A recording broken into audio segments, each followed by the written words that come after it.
নমস্কার বন্ধুরা, আমি ভিকি আপনাদের সাথে আরও একবার চলে এসেছি আজ মহাকুম্ভের মেলায়। এটা হচ্ছে পূর্ণিমা, আজ মাঘী পূর্ণিমার স্থায়ী স্নান চলছিল। তো স্নান টান করে সাধু বাবার সঙ্গে হঠাৎ করে নাগা সাধু বাবার সাথে দেখা হয়ে গেল। তো নাগা সাধু বাবা প্রথমেই বললো কোনো ভিডিও করবে না বা কোনো রকম কোনো ফটো তুলবে না। তো যথারীতি আমিও দেখলাম হ্যাঁ ইউটিউবের খিলাফ হয়ে যাবে এটা, কারণ ওনারা তো নাগা সাধু, তো ফটো তুললে বিপদ, কেননা কমিউনিটি গাইডলাইন্স ব্রেক হয়ে যাবে ওনারা যেরকম বসনে থাকেন। তো সেই হিসাবে আমি একটু সাইডে চলে গেলাম এবং সাইড থেকে ভিডিও শুরু করলাম।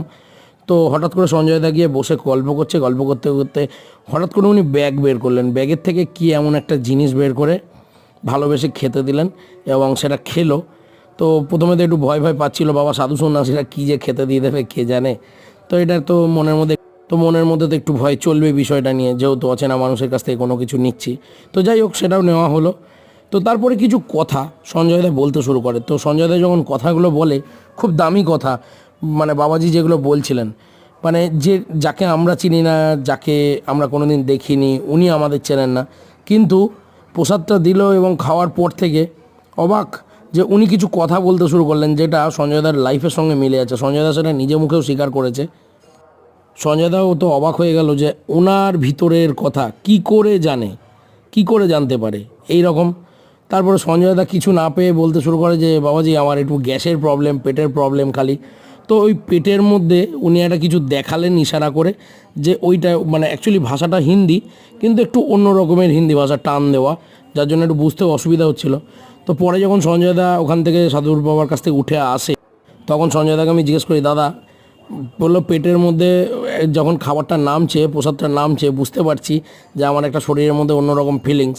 তো প্রথমে তো ভয় লাগছিল, তারপরে বললো সত্যি ওটা হওয়ার পরে কী যে এমন মানে খাওয়ালো, তো শরীরটা তারপর থেকে চনমনে একটা ভাব চলে এলো।